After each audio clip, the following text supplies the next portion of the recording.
so happy to have you here today to experience Out of This World. This is a program that I've produced many times, and it just makes me so excited because, you know, just a little secret that I'm kind of a space geek, and I don't get to express that or be part of that as a conductor all that often. And we became resident orchestra of the Tillis Center a few years ago, and I kept suggesting to the executive director, Tom Dunn, that we should do this program Out of This World. Finally, we get to do this for you today. What makes this so special, the idea of space and music, is that composers reserve their most innovative and evocative music to depict space. I mean, well, I'd like to see your hands. How many of you have been to space? Nobody?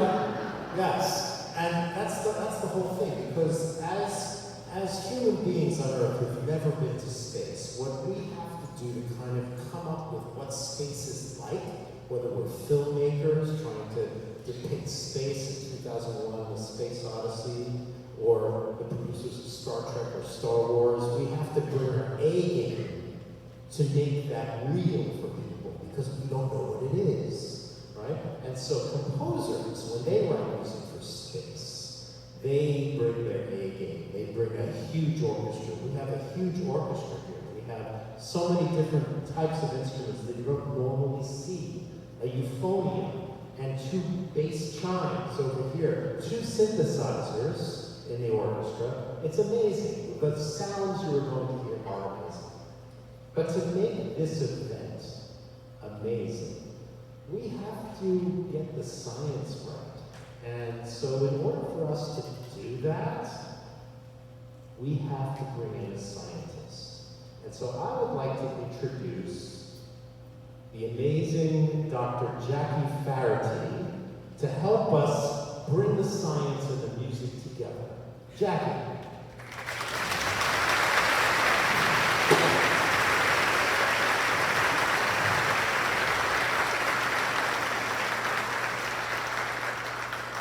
Okay, can you guys hear me?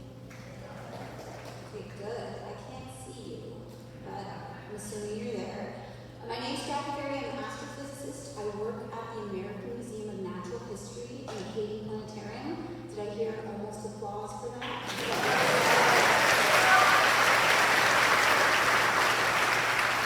So quick background, I have a PhD in physics, but I study astronomy, so that makes me an astrophysicist.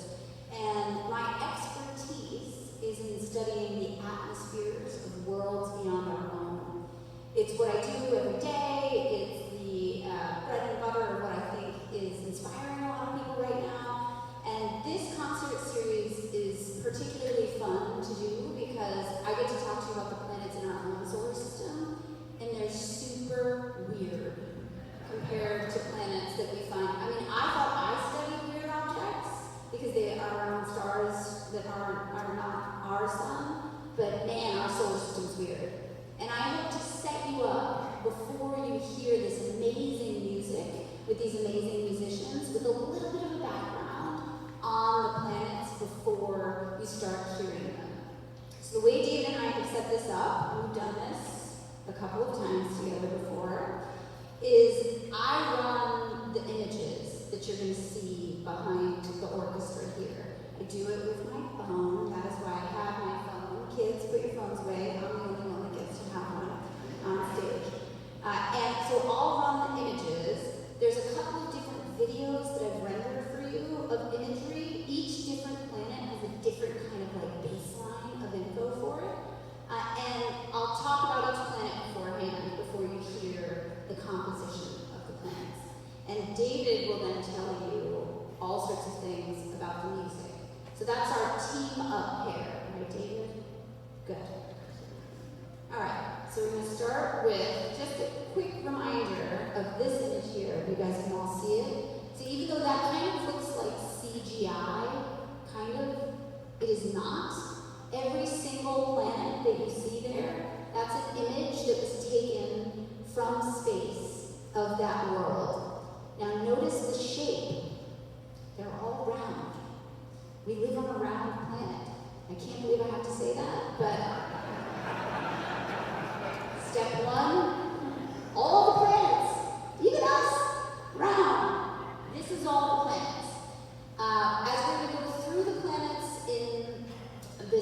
wonderful performance. Each one has a different character. And the first one, David? It's Mars. Mars. So let's talk about Mars for just a minute or two. So Mars. Can I just hear from a round of applause whose favorite planet is Mars? Only the left side of the theater. The wrong side of the theater. You're not on my side of the theater. Okay, I'm going to do that for every planet, so just save your applause. You can applaud twice, I guess, but we didn't have a huge number of Mars fans. I'll tell you something. Back in the day, actually in Holst's day, do you know what people thought about Mars? They really thought it. They really thought that there were aliens. And then the aliens, like a strong word, it was just other life forms living on Mars. And there's this image here that I'll show you. This is some of the initial maps that were made of Mars. People thought there were canals, great canal systems, and they knew Mars was a little bit of a weird planet, so they assumed that people, aliens, ETs, but they probably look like us, had moved underground, and so they had to work in this canal system. And they couldn't quite figure it out what was going on Mars, so they came up with these elaborate stories of what it could be like. And if you've ever seen Mars in the nighttime sky, you should know that it's red. Red, like blood red. Like it is a red, there's no mistaking that it's red. And so that reminded people of blood. Blood. Is that scary? I was trying to scare you. It's using another word. It's war. War, blood. So let me switch to an actual image from the Hubble Space Telescope of Mars here, and you'll see the surface is red. But it's not red because of war. It's not red because of blood. It's red because it's covered in rocks that have been oxidized. So it's rusty. It's a rusty world. And it's kind of, you can hear in the music, like people thought it was this like amazing world with aliens on it. And they were like super advanced, like way more advanced than we were. And they lived in canals and it's 100% wrong. Not real at all. It's actually a wimpy planet. I'm sorry to the left side of the theater. It is a wimpy planet. Why? Its atmosphere is really thin, really thin. So believe it or not, if you stood on the surface of Mars, you could, on a nice day, let's call it a nice day, it could feel like summer at your feet, but by the time you got to your head, it would feel like a cold winter day. That's how crazy it is on Mars because the atmosphere is so thin, it can't retain the heat. That said, we've explored Mars more than any other planet. And we've done it with things like this. This is one of the rovers that has walked the surface of Mars. We do think that Mars at one time was very wet. It was covered in water probably. So was there life on Mars? Maybe, maybe. We don't know for sure, but what we do know is that Mars would have had water, and we think water has life on it. So while you're going to hear in music maybe like thoughts of violence and war and like a strong planet, just telling you, it's a little wimpy. It's a wimpy little guy who's probably covered in something that would have provided life in the past. So David, what do you think of Holst's interpretation of Mars? Oh, that's a great question. First of all, this was written around the time World War I started. And Holst, just as anybody in Europe or any European composer, was deeply affected by the march to war. And overall, for the planets, Gustav Holst saw them not so much as, astronomy, but more astrology, and even more as personalities. And so when Holst was addressing in Mars was the psychology that progresses to war. And so what you're going to hear in here is very jarring and severe music. You're going to hear the snare drum, the brass. It sounds like a march, but a very intense and dark march. And this is something that is it's evocative, it grabs you right away, and it's also very inspiring. Some of you, when you listen to this, please think about it. Actually, you're not going to need me to say this. You're going to hear parallels between this music and, a little space movie called Star Wars.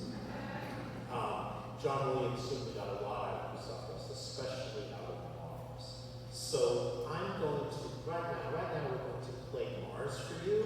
And so what I'd like you to do is think about the personality of Mars and the whole issue of the run-up to war, and how this is really martial, and it's really about the dark and severe and intense psychology that brings us to war.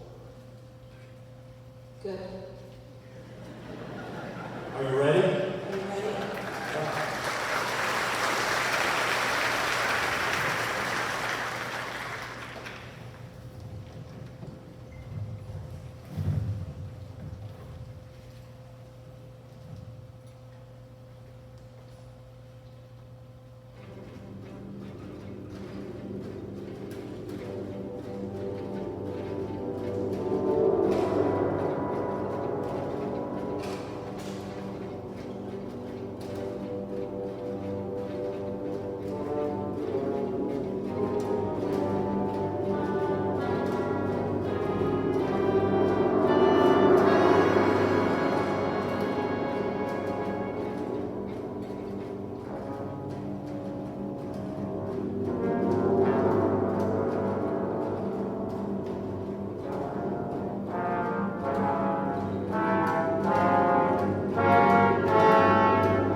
Go Mars.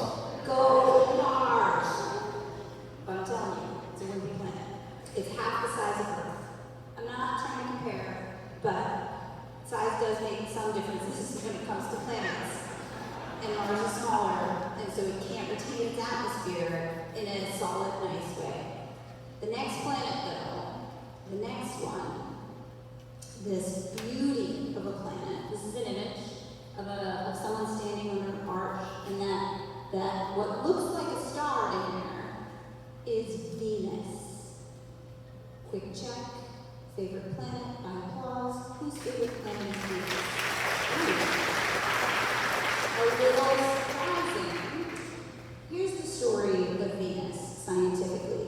If you go back into the time of Holst, Venus would have been considered a beauty, gorgeous, probably perfect, shiny, just a lovely world. People thought that if we went to Venus, we were going to discover a serene, majestic, tropical maybe, because it's a bit closer to the sun, so it might be a little bit hotter. Here's an image of Venus, the gorgeous planet. You know what we found out? Venus is a fiery, deathly, toxic world. The only reason you thought that it was so pretty, so cute, is because it's covered in those clouds. Do you know what those clouds are made of, folks? Sulfuric acid. You're not breathing those without dying. And as opposed to Mars, which is a beautiful planet, sure, I made it wimpy, but of course it's a great planet. And I told you the atmosphere changes so that you can't retain heat from your feet to your head. It would be winter to summer. Venus is totally different. It's just a boiling hell, for lack of a better word, on the surface. And the thing is, because we couldn't see down, we didn't know. So it wasn't until the 1960s or so, when NASA sent a mission that got that imagery there. And you can see it's a hellscape. Now we want to go back to Venus because we can't tell the difference between Venus and Earth when we study planets beyond our own. So I study planets beyond our own. It's really hard to tell if they have had this terrible situation, which we call the runaway greenhouse effect, where it's basically covered in carbon-related species in these sulfuric acid clouds. Is that the way, is that the fate of our planet? Maybe. But Venus, we have actually landed on the surface, and I want to show you what the surface of Venus looks like. Would you like to see?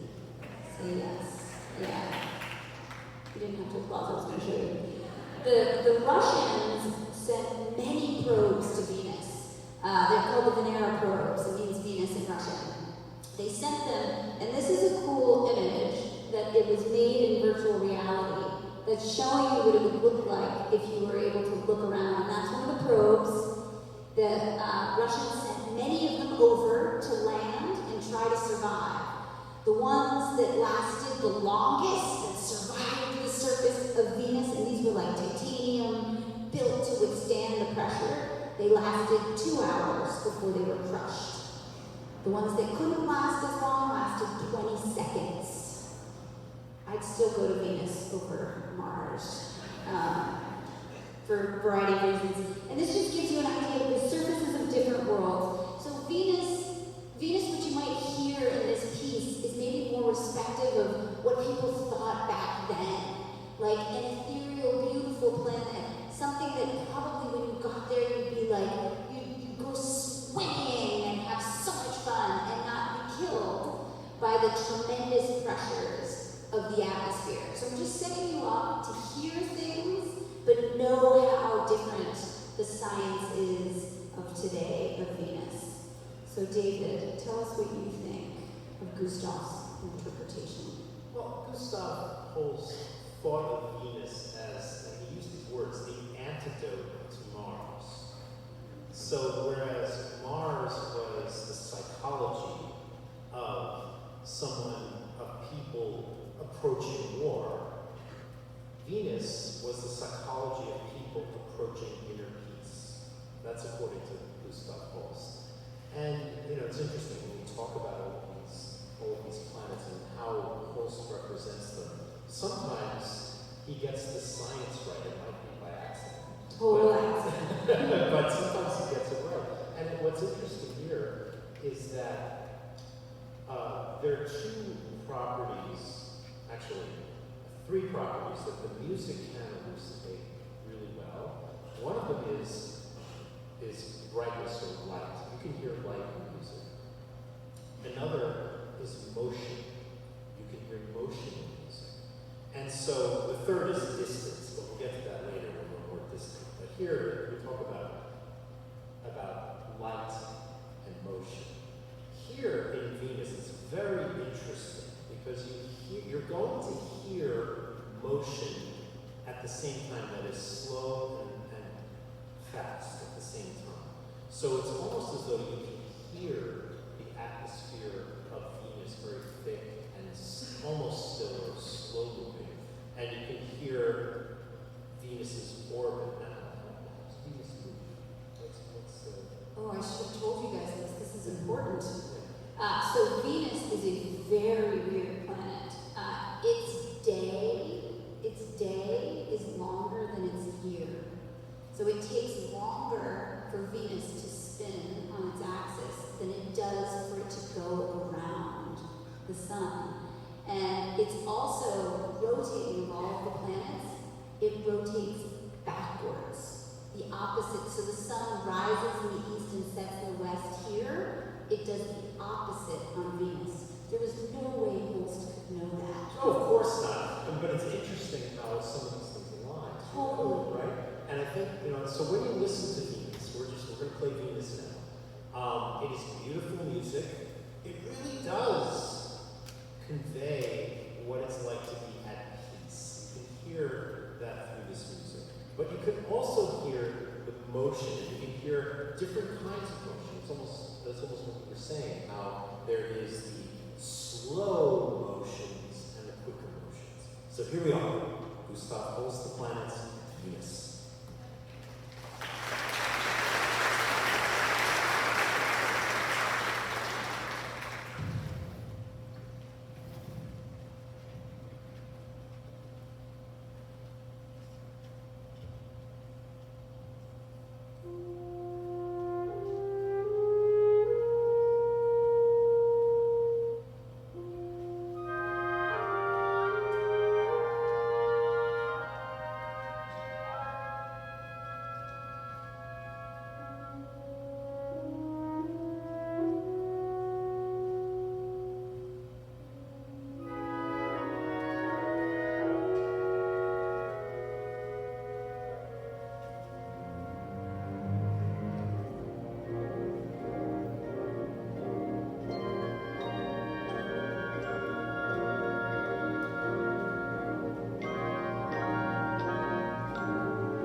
so good, I was like, I want to go to Venus, even though I know I will die on Venus.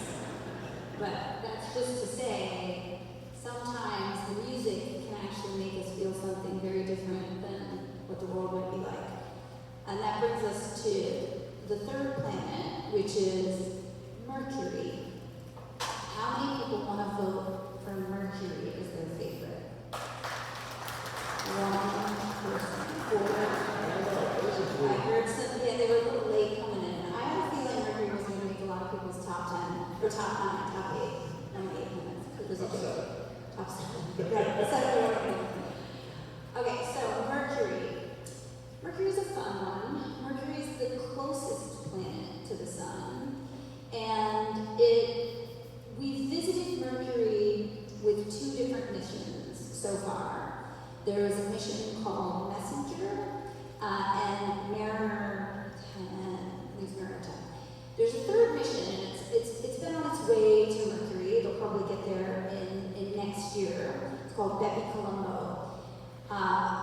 Mercury, which you'll see in the next image, looks like this, based on some of the imagery we've gotten. Does this remind you of any other world you know of?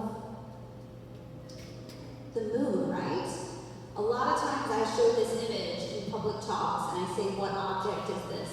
And 95% of people say the moon, because it looks a lot like the moon. But it's actually much bigger than the moon. There's a lot in common with it in some ways. Mercury as a world is no atmosphere, so you can't take a breath on Mercury. And when you don't have an atmosphere, it means it's really easy to pummel you with asteroids, with little specks of dust. So anything that wants to fall to the surface of Mercury can dent it. And that's what you're seeing in this imagery. Now, what people used to think of Mercury, though, what you might hear in the music, is Mercury moves around the sun so fast, because it goes around every 88 days, it does a lot of things that in the astrology world were very exciting for people. So there's something called retrograde motion. Mercury in retrograde. Have you guys heard of this concept? Okay, because I'm an astronomer, not an astrologer. And I have gone on record multiple times to explain that you don't need to buy a lottery ticket or break up with your husband if Mercury is in retrograde. It has nothing to do with your life. But the one thing back in the day is that Mercury speeds around the sun so fast is that people noticed Mercury's motion. So the motion of Mercury played a big role in people's understanding of the planet. And because it goes around every 88 days, it goes into what we call retrograde motion a lot. But all retrograde motion is a seemingly difference in how it's moving on the sky, because all the planets, they go around the sun like cars on a racetrack, and sometimes we pass each other. And Mercury passes us a lot, because it's closer to the sun than us. It goes around every 88 days, and we go around 365 days. So it's like zip, zip, zip, zip, zip, zip, zip. And when we look towards it from our perspective, sometimes it appears that we're seeing it lap us, and it'll look like it moves backwards, because it's moving from one side of the sun from our perspective to the other, and then back. So please don't end your marriage because Mercury is in retrograde. It doesn't do anything. But that's to give you some context on how people really thought of it. Its motion was a thing. But it's a desolate world. It's a lot like the moon. It's heavily cratered. And the other thing about Mercury that we've learned from one of those missions that I mentioned called Messenger is that it's the second densest world in the solar system. The number one densest is the Earth. We actually live on it for a number of reasons. But it's mysterious how dense Mercury is. It's a bowling ball. Like literally, it's got some gigantic iron core to it. And we're trying to figure out what the deal is with Mercury. But it makes it a really exciting planet scientifically because its formation history is probably really weird. And then on the motion thing, David and I have talked about this, we like this for the music perspective. It's in a very specific kind of orbit. It's called a 3-to-2 resonance orbit. So it goes around the sun 3 times, And when it does that, it'll spin twice. So it's not quite tightly locked. That's the other way that things can be. Like the moon is tightly locked to us, which means it always shows us the same face. But instead, Mercury does this beautiful little dance as it goes around the sun, where it's held enough into place where it orbits in 56-ish days as it's going around in 88 days. So this beautiful 3-2 resonance is what it has. And I think that this one, to me, has a musicality that is very representative of what we know scientifically of it. So what's your thoughts on this? Well, first I want to say a little funny story. So when Jackie and I were preparing the first one of these Out of This World productions, you know, I was preparing for my first meeting with Jackie, and I was like, I found this 3-2 resonance fact, and I came to Jackie and said, hey, look what I found. It's like, oh yeah, it's so it was, you know, it wasn't anything that spectacular, but the interesting thing about that 3-2 ratio is that in the music, you'll hear 3 against 2 in this music. A meter, now when we talk about 3 against 2, if I beat 3 in this hand and I beat 2 in this hand, so it's, right? So that's a ratio of 3 against 2 in music. And you hear that throughout Mercury, Gustav Holst's Mercury. And I have a question for you. Messenger. How did they come up with Messenger as the name of that mission? Oh, I'm not totally sure. So I can make something up, but I'm not going to. I do think that it had to do with, it's all in caps. Yeah. Which usually means it's an acronym. So it's probably some horrendous scientific acronym. But you could want it to. I think that if you're thinking because it feels like a messenger. Well, the interesting thing is that Holst called this movement the winged messenger. Ah. And so I'm thinking maybe somebody lifted it from Holst. I don't know. I don't think so. Okay. I just thought maybe. Good. No, it's a good point, and I'll find it out, and then I'm going to get back to you on this, because it is, it might be representative of Mercury and how the planet's actually named. Right. And so that's kind of stoked in the lore of the world. So I would accept that, but I think that one thing I didn't get to mention when I thought you said messenger, we made a discovery on Mercury when Messenger went.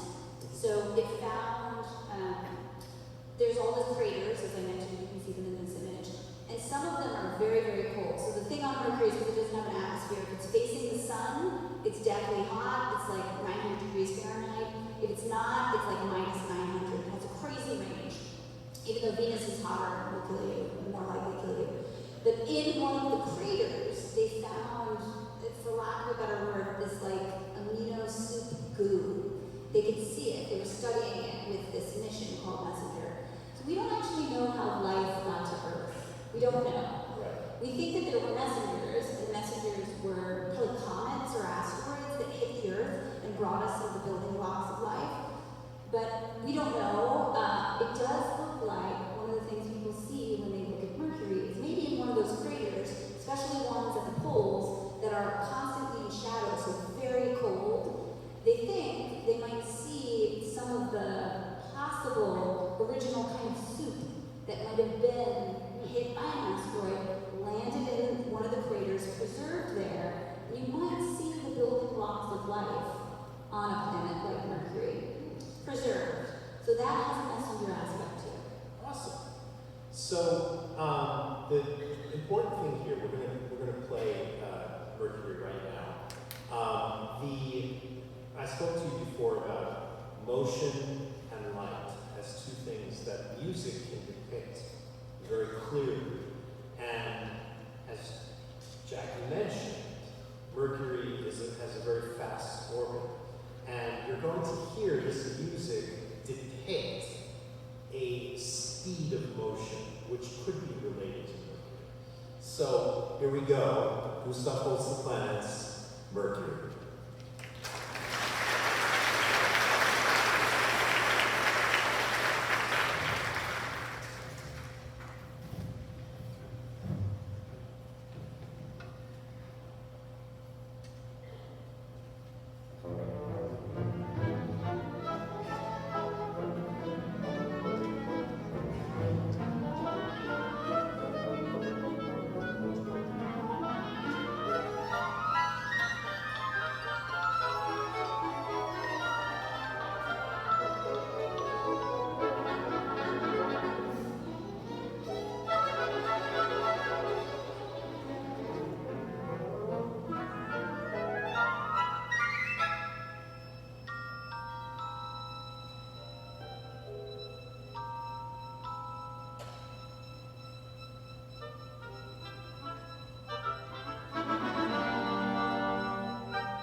So one other thing on Mercury that I always remembered as you guys were playing is that there is this feeling of nearness I was getting as you guys were playing.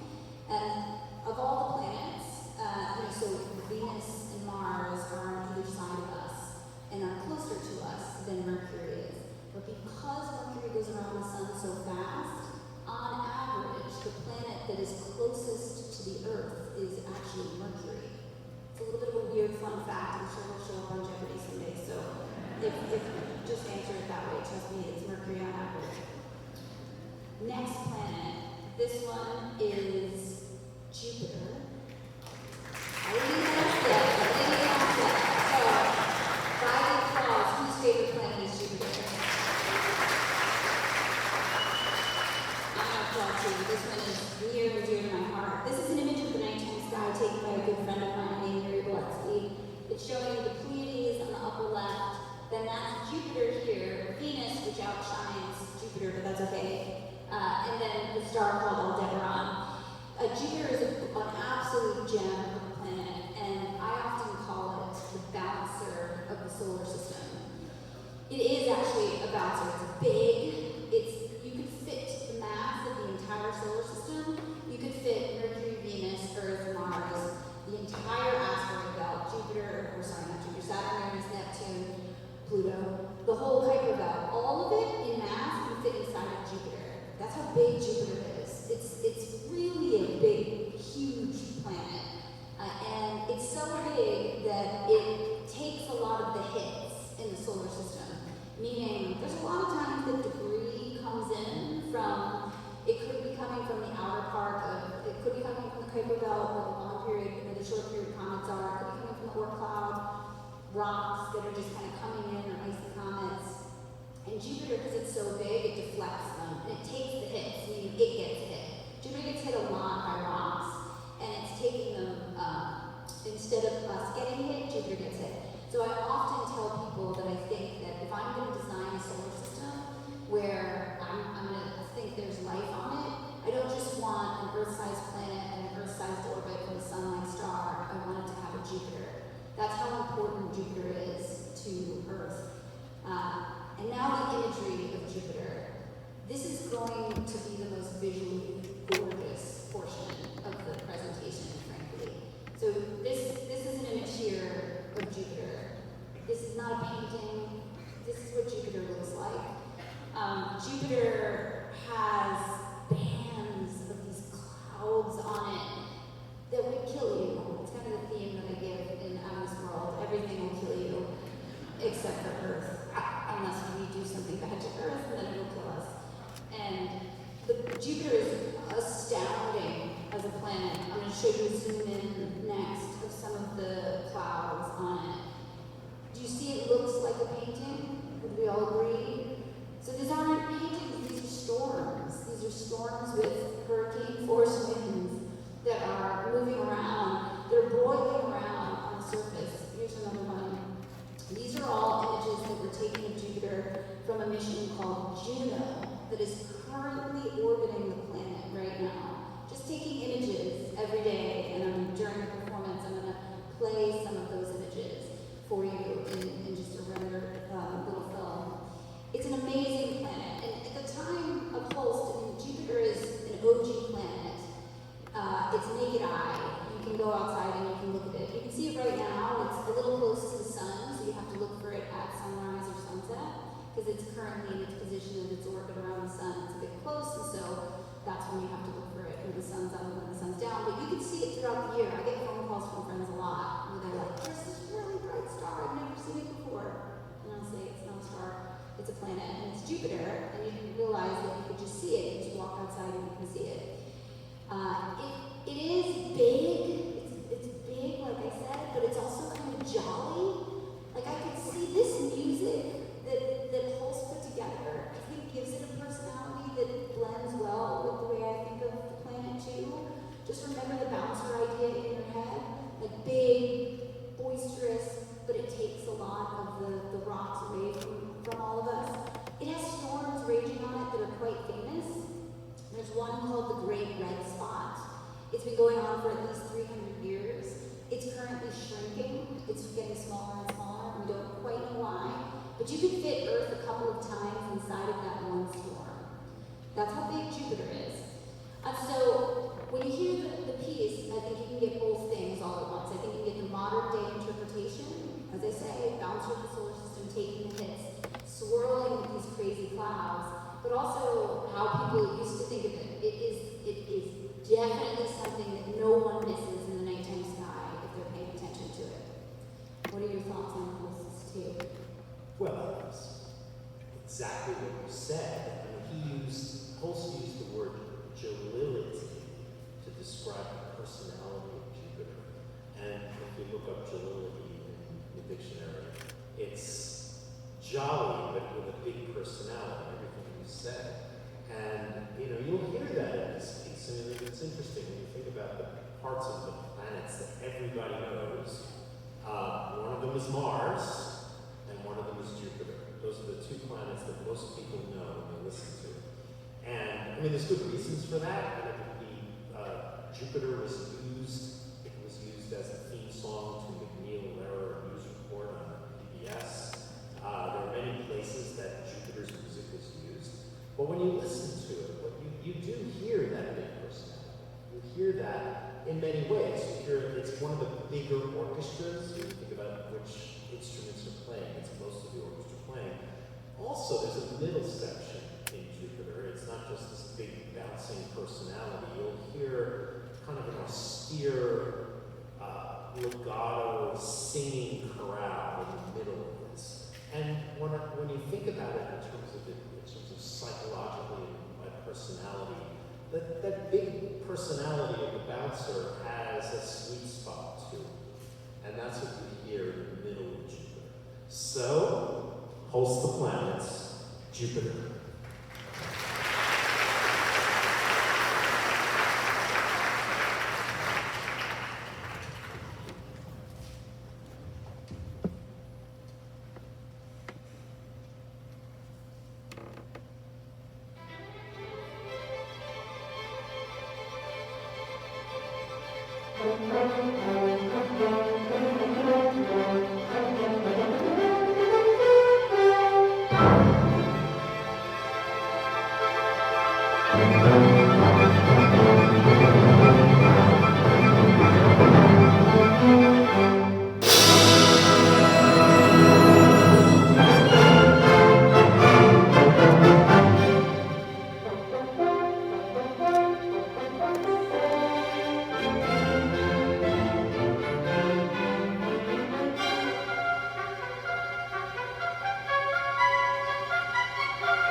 definitely want to go to that red spot. Die in the red spot. Die faster. You can see the red here's the Hubble Space Telescope image of Jupiter. And notice also the top has an aurora on it. That's the aurora, the same way that we have aurora here on Earth, you get aurora on worlds beyond our own. This is actually just one last image, so I wanted you to see it. This is an image from the James Webb Space Telescope. So it's an infrared image of Jupiter here. And you can still see that great red spot that David wants to go to and dive in and not survive. Okay, next planet. I'm going to wait around. Don't applaud yet. It's this planet, which is just showing it move across the sky. It's called Saturn. I think it's because you guys like rings. It is definitely a planet that has invoked a lot of feelings from people because it's a planet that you can see. Number one, it's one of the naked eye planets. So the naked eye planets consist of Mercury, Venus, Mars, Jupiter, Saturn. Uranus is not really visible. So Saturn and Jupiter are pretty bright. Venus is very, very bright. But Saturn and Jupiter tend to get people really excited when they see them in the sky. And Saturn most notably, because with even just a pair of binoculars, if you go outside and look at it, you can see that ring. The ring really, really creates something inside of all of us. Like people start to get this feeling when they see it. Because we don't have a ring. The Earth doesn't have a ring. Neither do the other rocky planets. So Mercury, we just went through them. Mercury, Venus, Mars, and Earth, which are the ones that have a rocky core. You can stand on them. We don't have rings. I should have mentioned that Jupiter has a ring, but now for the rest of the planets, they all have rings. Saturn is just the most famous of the ringed planets. Saturn is also special in a couple of different ways. I'm going to give you another Jeopardy fun fact. Saturn is the least dense planet. I told you that Earth is the most dense and Saturn is the least dense. So, if you put Saturn in a bathtub, if you could get a bathtub big enough, it would float because of its density compared to water. It is a very, very non-dense planet. So it's got like another kind of joke feel to it. Jupiter is particularly jovial, but Saturn has that to it. The rings of Saturn, scientifically, are a little bit of a mystery. Where they came from and how long they'll be there for. So I know everybody applauded, and it's probably because of the rings, but just so you know, they're not going to be around forever. They're kind of going to fall apart, like all rings do. They don't stay together. Some of the moons of Saturn are actually inside of the rings. I'll just give you a little close-up image inside of the rings of Saturn here. The rings have, they've been labeled the A ring, the B ring, the C ring, the D ring, and then the E ring, which is this very large ring around Saturn, the largest portion of the components of it. And I'm just going to show you what that looked like from the Cassini mission, which was a mission that flew and orbited Saturn and took a lot of images and helped us understand the dynamics of the interior of that planet a lot better. So this is an image of Saturn with the rings there. And it's just it's a special planet in some ways for people. Some of you might remember the Voyager missions. There was Voyager 1 and 2. And when they flew by, one of them had a golden record on it. And Carl Sagan really wanted to turn the spacecraft back towards Earth to get an image of what Earth looked like from the distances out by the outer planets, out by Saturn. And when he did that, he made an image which was called the pale blue dot. And there's a famous speech that Carl Sagan gave about it. When Cassini flew by, the team decided they wanted to try it again. But this time they took the picture back of Earth through the ring system of Saturn. So actually, within this image that you're looking at right now of Saturn, with its beautiful rings, the Earth is in the picture. You might have even been doing something on the planet on that day. It was like 20 years ago or something. So I'll zoom in and show you. That's just a view from Saturn. So that's us. It's another pale blue dot. It's all we are, and it's all captivated there. And I think Saturn, for me,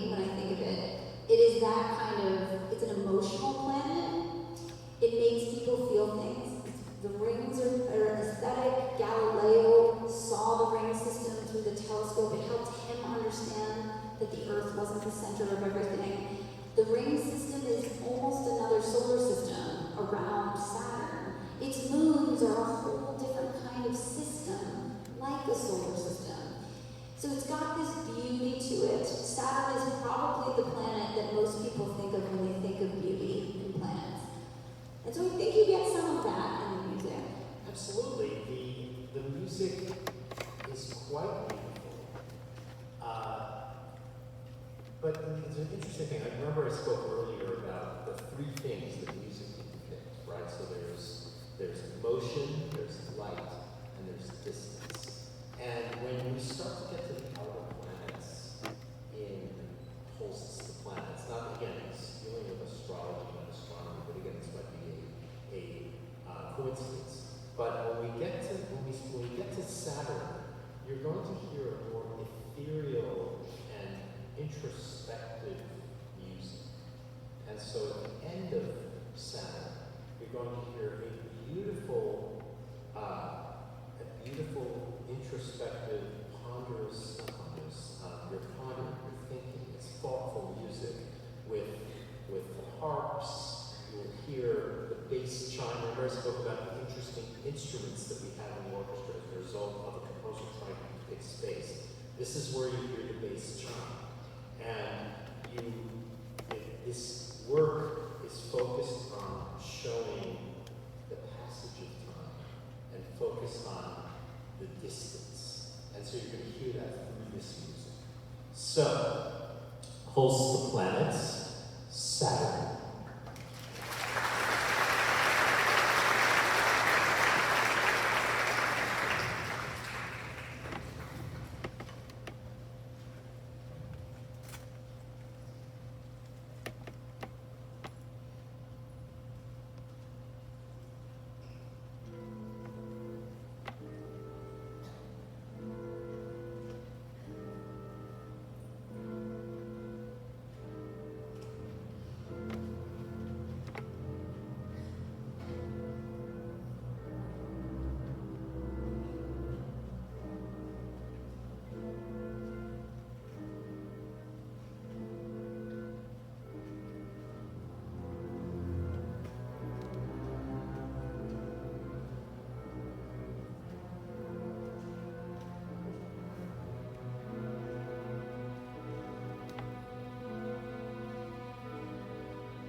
So the first one we'll get to is Uranus, and that is how you pronounce it. Uranus. Just making sure. So, who would like to applaud for Uranus being your favorite planet?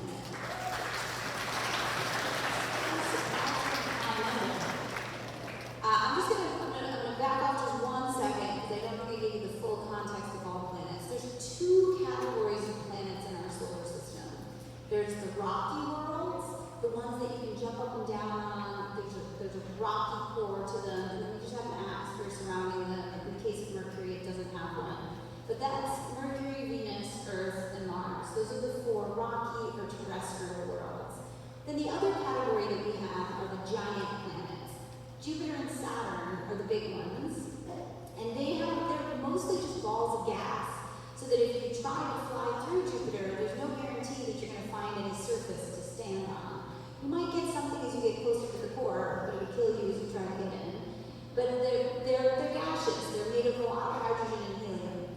But I think what people don't know is there's actually 2 categories of gas giants. There's the gas giants, that is Jupiter and Saturn, and then there's what we call the ice giants, and that is Uranus and Neptune.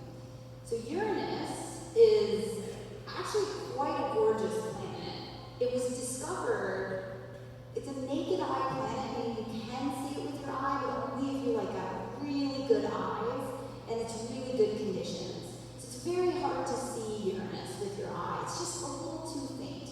So it was actually fully discovered by William Herschel, and he used a telescope to find it. We've gone by Uranus 1 time in the Voyager mission. Voyager 2 did a flyby. Voyager 2 was considered the great landscape of planets mission. It went out there to try and really tell us what those outer planets look like, the ice giants. And this is what the image of Uranus came back as. You can see it's just this beautiful blue looking, almost flat in some ways. It's ice, it's called an ice giant. It's really cold out there where Uranus is. And it's covered in ammonia and methane. And ammonia and methane most notably, is really good at absorbing red light. That's why it looks so blue. It's blue because it's covered in gaseous gas, a lot of gas, methane. But it also gets these ice crystals of methane as well. So our understanding of the planet is mixed. It's mixed in how well it helps us understand some of the compositional differences in the solar system, but it's got a couple of things in it I don't think you realize. So I'm going to show you the James Webb Space Telescope image of Uranus here. And when I saw this image, my jaw dropped. I was pretty astounded by it. This only came out 2 years ago. So do you see, this is Uranus here. See that ring? So everybody loves the ring of Saturn, but Uranus has an amazing ring around it. And if you notice in this image, it looks a little funny because it looks like it's straight up and down. So that's the other odd thing we have about Uranus, is that something hit it, probably, and it's been knocked 90 degrees compared to the plane of the solar system. So when you saw the Saturnian rings, they looked equatorial. They looked like they followed along your eyeball. But rotate 90 degrees and you have the situation for Uranus. I've always said if I could ask one planet a question, I wanted to ask Uranus, what the heck happened to you? How'd you get knocked out so badly? And then you'll notice these other worlds around it. So there's Ariel, there's Titania, there's Miranda. These are all the moons of Uranus. It has some pretty amazing moons too. So the Uranus system, I think, is one that if you go back 150 years to the time when Holst existed and when the composition of the planets was written, let's go 100 years or so ago, we didn't know much about it. And you were allowed to kind of make up whatever stories you may have wanted to about it in some ways because you couldn't quite see it with your eye. You needed a telescope to see it. And even in today's world, we're still not quite sure what to make about Uranus, but it definitely holds within it some of, I think, the most profound secrets of the dynamical history of our solar system. So, when we hear it, David, what do you think we should listen for and how he did it? Well, this is one of those planets that I'm not sure the music portrays a lot of what we just talked about. it's for Holst, it was Uranus was called the magician, and what you hear in this music may not be about what's out in space, but you may hear, I don't know, Dukas, the Sorcerer's Apprentice, in this music. You might actually hear Harry Potter in here. And it's interesting, this music in particular, it's interesting how it portrays music of the past, if you're in Holst's time, as well as music of the future. So you get the past and the future at the same time in this music. It's quite amazing. You'll hear the Harry Potter in there, you will hear the Sorcerer's Apprentice, little scamper music, the magician. That's what you're going to hear in this music. I think it's because Holst they really didn't have much of an understanding. We didn't know. Yeah. We knew so little about the planet in his time. So he was allowed to just take liberty. Absolutely. For him, it was a magician. So, Holst the planets, Uranus.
the 1700s by Herschel, and then people, of course, monitored it and noticed that its orbit was off by a bit. And its orbit was off by enough that it was predicted mathematically that there was probably another big body out there somewhere. The calculations were sent to an observer who immediately started looking for it and found it pretty quickly.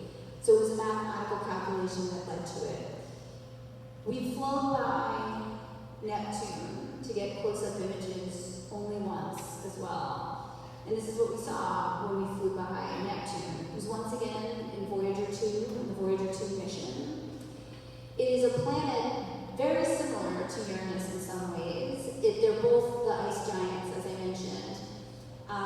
You'll notice when you see images of Neptune like this one, it looks bluer than Uranus, even though the two actually are very similar in color. But when they got the images back from Voyager, they were super excited by the clouds.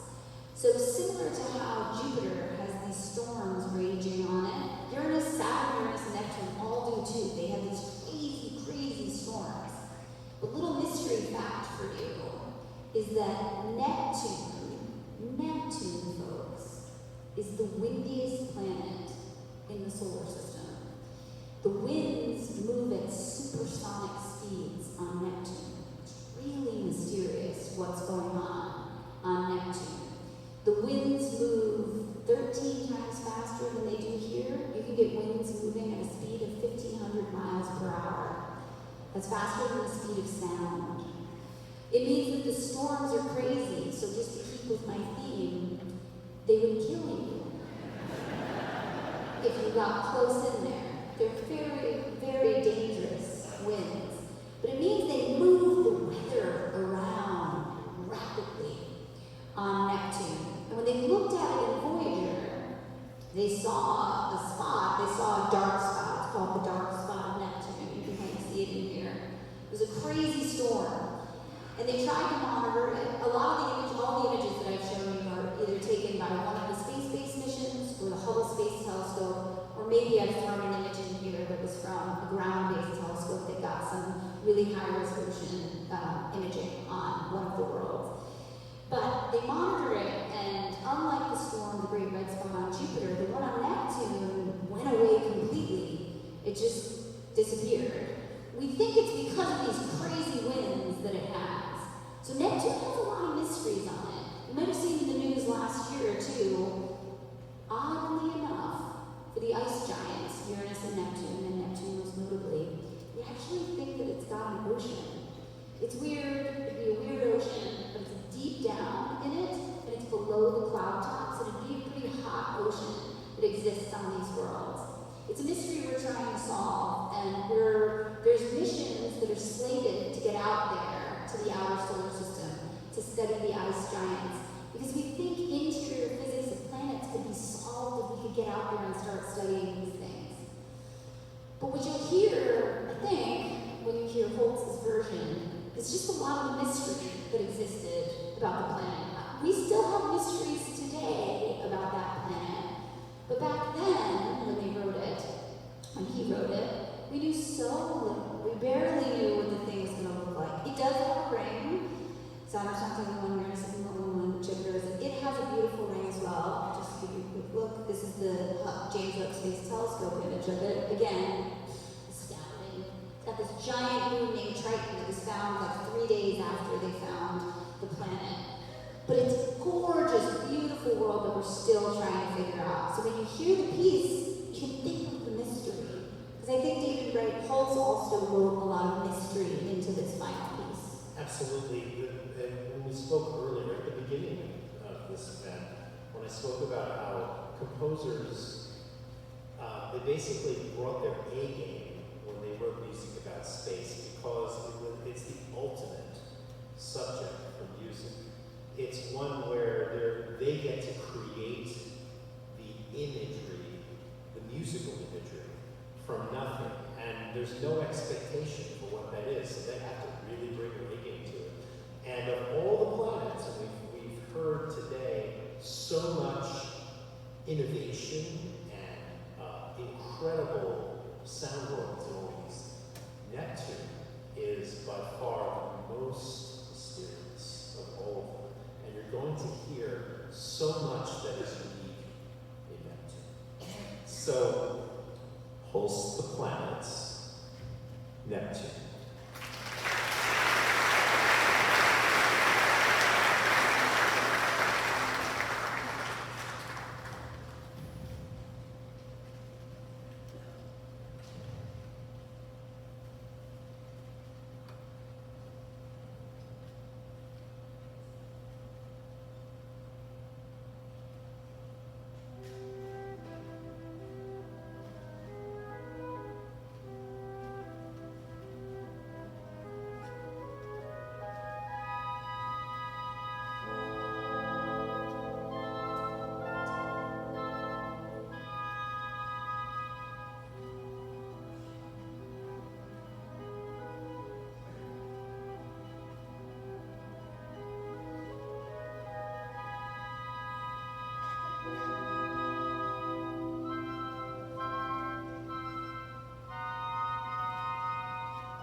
have one last sentiment for you all on this concept. We just heard this amazing performance of the planets of our own solar system.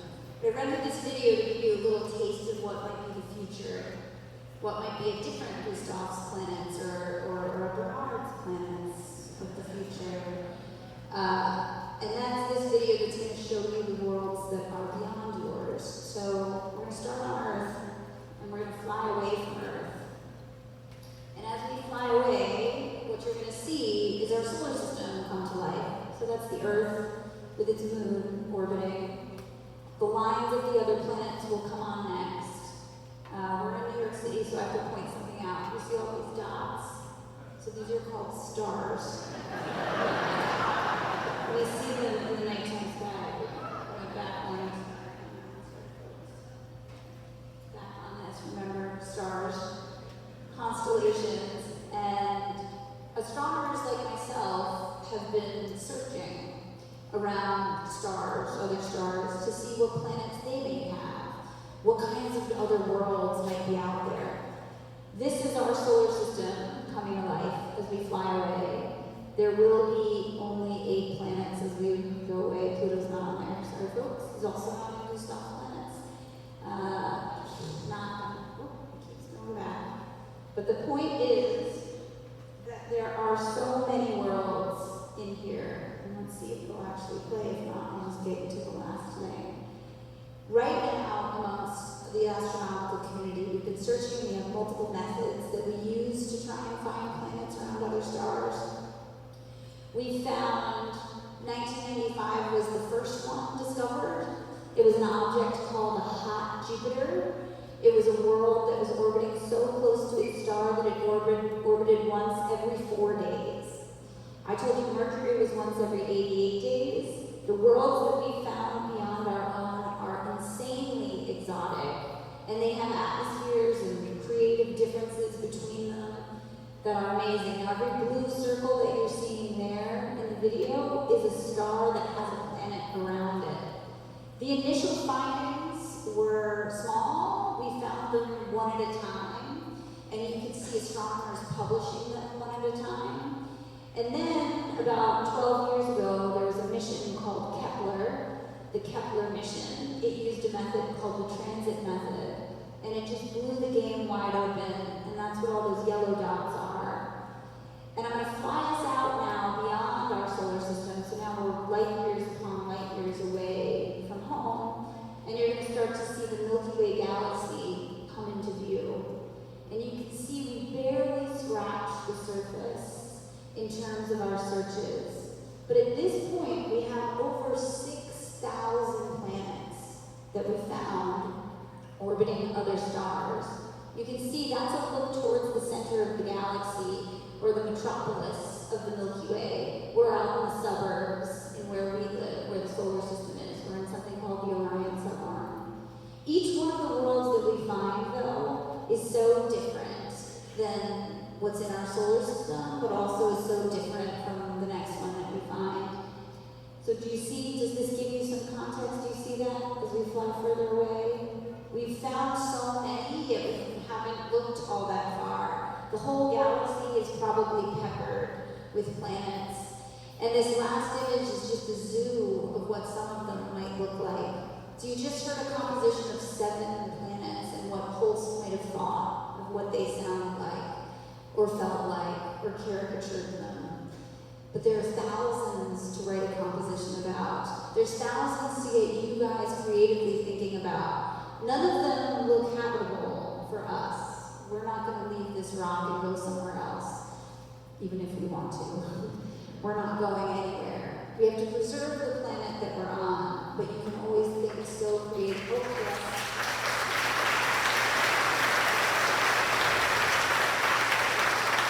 Because at the end of the day, there's one world we know of. One world, that's it, that's habitable for humans, that has created advanced life like us, and that's the Earth.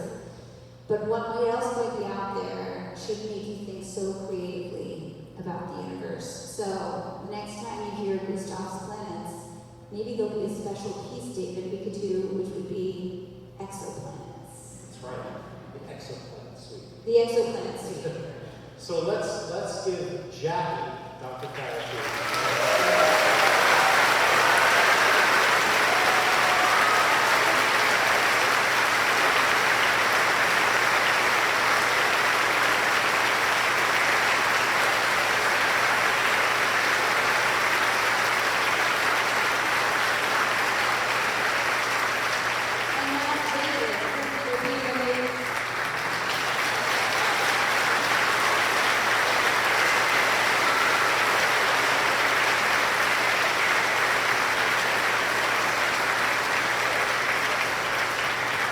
So, thank you so much for being here today. I'd like to just introduce we're the Massapequa Philharmonic. We have a full season of concerts, and I think here we go. If you have a camera, please take your cell phones out. You have 2 barcodes here. You can see our upcoming season on the left. You can use your camera to go to that website. And if you'd like to donate to the Massapequa Philharmonic, we have a QR code on the right to help us bring programs to Long Island. Now, your afternoon is not done. Across the hall, you have a space exploration room provided by the Vanderbilt Planetarium. We wanted to create an experience for you that brings you back to those days when you would go to the Hayden Planetarium, you would see a space show, you might eat some freeze-dried ice cream sandwich that they supposedly had on the moon mission. So across the hall you have activities. I think they have a sun telescope. You can safely view the sun. There's a bunch of things you can do, and of course there is a gift shop, as there is at the planetarium. And Jackie and I will be out front if you have any questions or want to talk about the show. Really, if you want to ask Jackie some questions about, astronomy or any of the planets or an exoplanet, you can do that as well. But let's have a round of applause for the Massapequa Philharmonic and his vocal